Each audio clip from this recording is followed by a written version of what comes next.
নাই। তো এখন আমরা আপনাদের সামনে আমাদের ৩ নং ওয়ার্ডের ইউপি সদস্য মেহেদী হাসান একরামুল এখানে উপস্থিত আছেন, ওনার মুখে শুনবো। বিসমিল্লাহির রহমানির রহিম। আসসালামু আলাইকুম ওয়া রাহমাতুল্লাহ।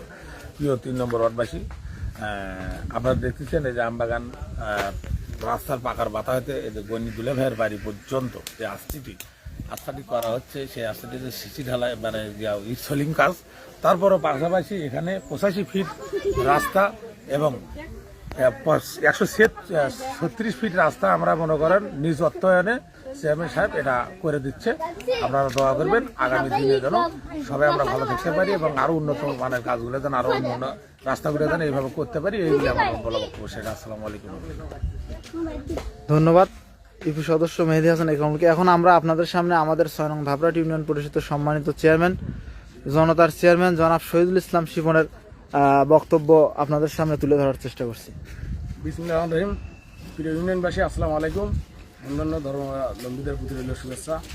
আমরা ৩ নম্বর ওয়ার্ড এই আমবাগান রোড এই হাসানপাড়া পাকা হইতে এই গ্রামের ভিতরে যতদূর যায় আমরা সে কাজটা ইনশাল্লাহ ঠেকে দেবো। এই কারণে আপনারা জানেন এখন বর্তমান দেশের প্রধানমন্ত্রী মাননীয় প্রধানমন্ত্রী তারেক রহমানের অঙ্গীকার অনুযায়ী আমরা ইউনিয়ন পরিষদের পক্ষ থেকে জনগণের যে সমস্যাগুলো আছে এই সমস্যা রাস্তাঘাট এলে আমরা কাজ শুরু করে দিয়েছি। যে কয়দিন দায়িত্বে আছি এই আজকে কাজ শুরু হয়েছে, কাজ আর বন্ধ হবে না। কাজ শুরু হয়েছে, চলবে, শেষ না হওয়া পর্যন্ত কাজ চলতেই থাকবে। তো সবাই দোয়া করবেন ইউনিয়ন পরিষদের বরাদ্দর পাশাপাশি আমরা যাতে মন্ত্রণালয় থেকে বিশেষ বরাদ্দ নিয়ে এসে ইউনিয়নের অসমাপ্ত কাজগুলো আমরা শেষ করে দিতে পারি, এই আশাবাদ ব্যক্ত করতেছি। সবারই কাছে দোয়া চেয়ে নিয়ে আমি আমার কথা শেষ করতেছি। আসসালামু আলাইকুম। আপনারা শুনতে পেলেন ইউনিয়ন পরিষদের সম্মানিত চেয়ারম্যান মহোদয়ের বক্তব্য। আমরা এখন আপনাদেরকে এই রাস্তাটি কতটুকু অংশ হচ্ছে সেটি দেখানোর চেষ্টা করতেছি।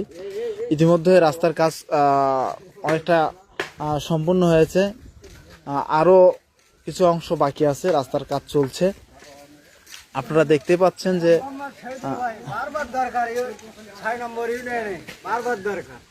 আপনারা জানেন যে ৬ নং ধাপরাট ইউনিয়ন পরিষদের অধিকাংশ অঞ্চল লাল মাটি অধ্যুষিত হয়। এই এলাকার মানুষজনের চলাচলে দুর্ভোগের শেষ নাই। বিশেষ করে বর্ষাকালে এই সমস্যাটা বেশি দেখা দেয়।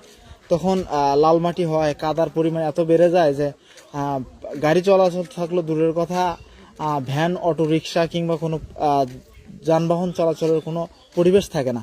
সেজন্য জনদুর্ভোগ বিবেচনায় আমাদের ইউনিয়ন পরিষদের সম্মানিত চেয়ারম্যান মহোদয় নির্বাচিত হওয়ার পর থেকে ধারাবাহিকভাবে ইউনিয়নের বিভিন্ন রাস্তায় ইটের